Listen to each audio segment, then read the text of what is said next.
বীরভূম পুরুলিয়া থানাতে পিটিয়ে মেরেছিল ওই শিকারী মোড়াকে যারা খুন করলো, যে সব পুলিশের বিরুদ্ধে আমি নয়, যে অল্প সংখ্যক পুলিশ খুন করলো ততদিন তাদেরকে চাকরি থেকে বরখাস্ত করে জেলের মধ্যে রেখে দিত। তাহলে আমি আপনি ভোট দিয়ে পুলিশ মন্ত্রী ঠিক করছি, তাহলে ভুল পুলিশ মন্ত্রী ঠিক করেছি বলে আজকে আমাদের এই দুরবস্থা। আপনি আমি ভোট দিয়ে ভুল কৃষি মন্ত্রী ঠিক করেছি, ফলে আমার কৃষকের পাশে মন্ত্রীকে দেখতে পাচ্ছি না।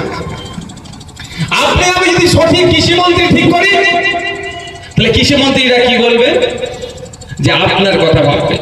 বারবার আমি কৃষকদের কথা পশ্চিম বাংলা বিধানসভায় তুলেছি যে হরিয়ানার কৃষকরা মাস গেলে 15,000 টাকার বেশি ইনকাম করে, জম্মু কাশ্মীরের কৃষকরা মাস গেলে 12,000 টাকার বেশি ইনকাম করে, সব থেকে বেশি ইনকাম মেঘালয়ের কৃষকরা মাস গেলে 30,000 টাকার বেশি ইনকাম করে, আর ওর পশ্চিম বাংলার কৃষকরা মাস গেলে কেন বিলো 7,000 7,000 টাকার নিচে ইনকাম করে?